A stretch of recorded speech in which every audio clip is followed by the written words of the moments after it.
नमस्कार दोस्तों, मैं रंजीत सिंह आपके अपने YouTube चैनल लाल किताब का मजमून में आपका स्वागत करता हूं। दोस्तों, आज मैं आपको बुद्ध का भेद कैसे निकलता है ये बताऊंगा। एक मिनट दोस्तों, वीडियो बंद मत कीजिए क्योंकि इसमें मैं आपको आज वो सूत्र बताऊंगा जो आज तक किसी वीडियो में किसी ने नहीं बताए। वीडियो को अंत तक जरूर देखिए। इसमें मैं आपको वो गहरे राज खोलूंगा कि ये वीडियो और बाकी अन्य वीडियो में आपको फर्क खुद ब खुद पता लग जाएगा। दोस्तों, सबसे पहले आप प्रश्न है कि बुद्ध का भेद हम क्यों निकालें। तो जहां तक मैं समझता हूं, बुद्ध का भेद हमें इसलिए निकालना चाहिए क्योंकि बुद्ध को पंडित जी ने बहरूपिया कहा है। बुद्ध जो है वो बहरूपिया है, उसका हमें नहीं पता कि उसने किस करवट बैठना है। तो दोस्तों, इसलिए बुद्ध का भेद निकालना या बुद्ध का स्वभाव जानना बहुत जरूरी होता है, क्योंकि टेवे में जो आपको बैठा हुआ बुद्ध नजर आ रहा है, हो सकता है वो बुद्ध ना हो, वो कोई किसी और ग्रह का रूप लेकर बैठकर आपको गुमराह कर रहा हो या अच्छा कर रहा हो। अगर वो किसी और ग्रह का रूप लेकर आपको नुकसान दे रहा है तो आपके किए हुए उपाय आपको फायदा ना देंगे। इसी तरीके से अगर किसी और ग्रह का रूप इख्तियार करके वो बुद्ध आपको फायदा दे रहा है और कहीं गलती से आपने उन ग्रहों का उपाय कर दिया जो दिखने में तो आपको असल ग्रह लग रहे हैं, लेकिन वो असल में वो ग्रह नहीं है, तो भी नुकसान हो जाएगा आपका। तो इसलिए दोस्तों, किसी भी उपाय करने से पहले लाल किताब के जानकार से मिलकर उसके बाद ही उपाय करें, ताकि आपको कोई लॉस ना हो। कोई भी वीडियो देखकर उपाय बिल्कुल ना करें। दोस्तों, बुद्ध का भेद निकालने का जो सीधा तरीका है, सिंपल तरीका है, मैं वो आपके साथ शेयर करने लगा हूं। दोस्तों, 1 से लेके 12 तक कुंडली के पक्के घर हैं जो लाल किताब मानकर चलती है। अन्य ज्योतिष में लगन से गिनती आगे बढ़ती है, एंटी क्लॉक, लेकिन हमारी लाल किताब में पहले घर को पक्का 1 नंबर लिख के 12 घर हम लिख देते हैं, यानी कि 1 से लेकर 2 3 4 5 12वें घर को हम 12 नंबर की राशि लिख देते हैं, जो कि फिक्स है। अब दोस्तों, इन घरों में जो जो भी ग्रह आपके बैठे हैं, जन्म कुंडली के इन 12 घरों में जहां जहां भी आपके ग्रह, चाहे अकेले बैठे हैं, चाहे 2 ग्रह बैठे हैं, 3 बैठे हैं, 4 बैठे हैं, मैटर नहीं करता। मैटर करता है किस घर में बैठे हुए हैं, पक्के घर में बैठे हुए हैं, किस पक्के घर में ग्रह बैठे हुए हैं। तो 1 से 12 तक जिस घर में भी आपके ग्रह बैठे हैं, उस ग्रह की वैल्यू को आप उस घर की वैल्यू से मल्टीपल करना है, बस इतना सा काम है। फॉर एग्जाम्पल, पहले घर की वैल्यू है 1, दूसरे की 2, 3 की 3, 4 की 4, 5 की 5, बात तरतीब, यानी कि इसी सीक्वेंस से आप 12 तक चले गए तो 12वें घर की वैल्यू 12 होगी। अब हम बात करेंगे ग्रह की वैल्यू की। तो दोस्तों, ग्रह की वैल्यू को लिए देखने के लिए एक चार्ट है, वो चार्ट में आप लोगों के साथ आपको मैं समझा देता हूं। बड़ा इजी है, कोई मुश्किल नहीं है। 9 ग्रह हैं, इसका मतलब 1 से लेकर 9 तक ग्रह की वैल्यू है। तो पहला 9 वैल्यू जो है वो है सूर्य की। सूर्य को 9 पावर दी गई है, 9 का अंक सूर्य को दिया गया है।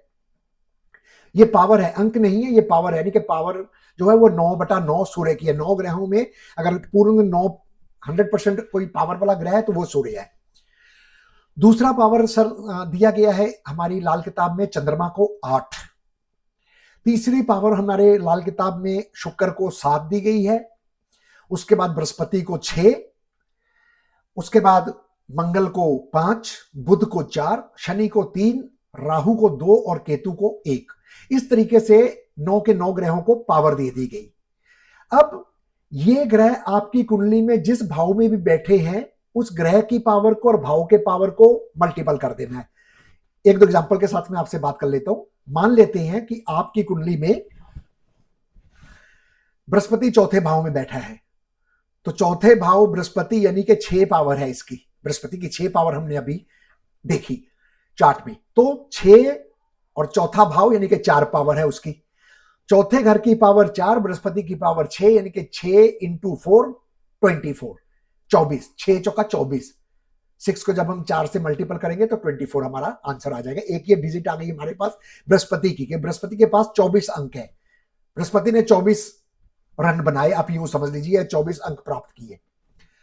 सूर्य आपकी कुंडली में मान लेते हैं तीसरे भाव में बैठा है, तो सूर्य को हमने अंक दिए हैं 9 और तीसरे भाव की अंक है 3, तो 9 तिया 27 हमने सूर्य के अंक भी लिख लिए। मान लेते हैं सूर्य के साथ ही बुध बैठा है, बुध के अंक हैं 4, 4 तिया 12, बुध के हमने 12 अंक जोड़ लिए। 3 घर की वैल्यू थी और 4 जो है बुध की वैल्यू थी। उसके बाद हम आगे बढ़ेंगे तो हम देखते हैं कि शुक्र और चंद्रमा 5वें भाव में बैठे हैं। तो शुक्र की वैल्यू हमने देखी 7 थी, तो 7 इंटू 5 35 और चंद्रमा की वैल्यू है 8 इंटू 5 40। उसके बाद हम आगे बढ़े तो हमें पता लगा कि शनि महाराज 12वें भाव में बैठे हैं, तो हमने शनि की भी वैल्यू ले ली। शनि की वैल्यू थी 3 और घर 12 है, तो 12 तिया 36। इसी तरह हमने देखा कि राहु दूसरे भाव में बैठा है, तो राहु की वैल्यू है 2, 2 दूनी 4 और केतु बैठा है 8वें घर में, तो 8 घर की वैल्यू है 8 और केतु की वैल्यू है 1, तो 8 इंटू 1 यानी कि 8 हो गया। जब हमने ऐसे सभी ग्रहों की वैल्यू को जोड़ा तो हमारे पास एक टोटल आ जाएगा 219। 219 टोटल हमारे पास इन ग्रहों का आ जाएगा। अगर हमने 9 ग्रह कर लिए, जैसे सूरज कर लिया, बुध कर लिया, शुक्र कर लिया, चंद्र कर लिया, मंगल मेरे ख्याल से हमने शायद नहीं किया है, तो मंगल को भी आप किसी घर में बिठा लीजिए, आप मंगल को भी किसी घर में बिठा लीजिए। चलिए ऐसे घर में बिठा लिया जहां हमें टोटल करने पर 219 आ गया। अब जब हमारे पास 219 का एक अंक आ गया, कोई भी अंक आ गया, मैंने 219 ले लिया, चलिए 219 का हमारे पास एक अंक आ गया। 219 को हमने जब 9 से डिवाइड करना है, क्योंकि ग्रह हमारे पास 9 है, हमने 12 घरों में बैठे हुए ग्रहों की वैल्यू ली है ना, तो हमें 9 से ही डिवाइड करना है, क्योंकि ये रूल कहता है। तो जब हमने 9 से डिवाइड किया तो हमारे पास जो बैलेंस बचेगा वो बैलेंस भी 1 से लेके 9 के बीच में होगा, या सिफर हो सकता है। 1 2 3 4 5 6 7 8 9 या सिफर हो सकता है। तो अगर कोई भी वैल्यू आपके पास बैलेंस बचती है, मान लीजिए 1 बचा, तो आपकी कुंडली में बुध जो बैठा हुआ है वो केतु के स्वभाव का है। अगर आपके पास 2 वैल्यू बची तो आपकी कुंडली में बुध जहां बैठा हुआ है वो राहु के स्वभाव का है। अगर आपके पास 9 बचा तो सूर्य जहां पे बैठा हुआ है, बुध आपका सूर्य का स्वभाव लेकर बैठा हुआ है उस कुंडली में। अगर मान लीजिए 7 बचा तो 7 शुक्र का है। आपकी कुंडली में जहां शुक्र बैठा हुआ है, शुक्र का स्वभाव लेकर बुध बैठा हुआ है, लेकिन अब वो बुध ना होकर शुक्र बना हुआ है, यूं समझिए, क्योंकि वो बहरूपिया है, उसने शुक्र का रूप धारण करके आपकी कुंडली में, दिखने में हमें वो बुध लग रहा है, लेकिन उसका रूप जो है वो उस प्लैनेट का है जिसकी डिजिट निकला है। तो अब मान लेते हैं जब हमने भाग दिया, हमारे पास रह गया बैलेंस 3। अब हमने क्या करना है कि इस 3 की वैल्यू हमने देखनी है किस ग्रह से मिलती है। इस 3 की वैल्यू मिलती है शनि से। जब इस 3 की वैल्यू शनि से मिली, उस वक्त हमने ये समझ लिया कि हमारी कुंडली में बैठा हुआ बुध शनि का स्वभाव लेकर बैठा हुआ है। अब शनि का स्वभाव कुंडली में जैसा होगा, अच्छा है तो वो बुध आपको अच्छे फल देगा। अगर शनि का स्वभाव आपकी कुंडली में मंदा है तो वो बुध भी आपको मंदा फल देगा। बुध का अपना असर वहां पर कम मिलेगा। उसका स्वभाव जिस ग्रह का है, उस ग्रह का असर उस बैठे हुए घर में बुध ने लेकर आना है। अगर शनि मंदा है तो वो बुध आपको दुगना मंदा फल देगा। क्यों? क्योंकि एक तो वो बुध मंदा और ऊपर से शनि का स्वभाव भी मंदा है। अगर जिस ग्रह का स्वभाव निकला है वो अच्छा है तो बुध भी अच्छा और वो स्वभाव भी अच्छा, यानी कि जो स्वभाव निकलेगा उस पर बुध ये डिपेंड है आपकी जन्म कुंडली का। और आप अपनी जन्म कुंडली में बुध का भेद जरूर निकाल कर देखें कि आपका बुध किस भेद का है। अब इसके बाद अगर मान लेते हैं सिफर खाली बचता है, कोई अंक नहीं बचता है, 0 आती है, तो हम क्या करेंगे, हमारी नजर, हमारी सोच उस वक्त जन्म कुंडली के खाना नंबर 5 में जाएगी। हम 5 में जाकर देखेंगे कि वहां कौन सा ग्रह बैठा है। अगर खाना नंबर 5 में कोई ग्रह बैठा हुआ है तो बुध का स्वभाव उस ग्रह से हो गया। जब सिफर बचा है तब हम खाना नंबर 5 में जाएंगे। अगर कोई अंक बचा है तो सीधा उस ग्रह को पकड़ लेंगे। तो जब खाना नंबर 5 में हम गए तो हमने देखा वहां कोई ग्रह बैठा हुआ है। अब जब वहां कोई ग्रह बैठा हुआ है, बुध का अपना जो स्वभाव निकला वो सिफर निकला, यानी कि बुध की अपनी कोई ताकत नहीं रही। अब वो खाना नंबर 5 के ग्रह की ताकत में जाकर मिल गया। अब जब बुध के पास ताकत नहीं होती है तो पंडित जी ने लिखा है दोस्तों कि ऐसे बुध में राहु और केतु की दृष्टि बंद हो जाएगी। राहु और केतु दृष्टि के जरिए आपके टेवे में बुरा करने का मादा खो देंगे, लेकिन जिस भाव में वो बैठे हुए हैं वहां बैठे हुए ग्रहों का जो भी राहु और केतु का फल है वो जरूर मिलेगा। इसके अलावा जो दृष्टि संबंध है वो बंद हो जाएगा। तो इसका मतलब ये हो गया कि जैसे खाना नंबर 4 में बैठे हुए पाप ग्रहों ने पाप ना खाने की कसम खाई होती है, उसी तरीके से अगर बुध खाना नंबर 5 का भेद लेकर आ जाए तो इस वक्त भी ये पाप ग्रह पाप ना करने की कसम खा लेती हैं। क्यों? क्योंकि बुध के दायरे में ही ये ग्रह घूमते हैं। आपको पता होगा कि बुध जब खाना नंबर 4 में आता है उस वक्त राहु केतु कहीं भी बैठे हों वो भी शांत हो जाती हैं, उनकी दृष्टियां बंद हो जाती हैं, वो पाप करने का मादा खो देते हैं। इसी तरीके से इस बुध के चैप्टर में भी पंडित जी ने लिखा है, ये आपको किसी ने आज तक नहीं बताया होगा। अब जब 5वें घर में हमने दृष्टि डाली तो हमें वहां पर नजर आया कोई ग्रह बैठा हुआ। अब ये भी हो सकता है कि 5वें घर में हम दृष्टि मारे तो हमें वहां पर कोई ग्रह ना मिले। इस हालत में पंडित जी कहती हैं जब वहां कोई ग्रह नहीं होगा उस वक्त आप कुंडली में सूर्य को देखें। सूर्य जिस भाव में बैठा है आपकी कुंडली का बुध उसी स्वभाव का होगा। उस घर में बैठे हुए बुध का वही फल मिलेगा जो सूर्य जिस भाव में बैठे हुए का फल पंडित जी ने लिखा है, यानी कि वो बुध अब सूर्य के स्वभाव का हो गया। अब जिस ग्रह का भी बुध स्वभाव लेकर आया, जब आपने बुध का स्वभाव निकाला जन्म कुंडली में, उसके बाद अब इसका करना क्या है, इसका कुछ तो करेंगे ना। इसके लिए पंडित जी कहते हैं कि जिस ग्रह का स्वभाव बुध लेकर आया है वो ग्रह और प्लस बुध ग्रह, इन दोनों को मिलाकर उपाय होगा।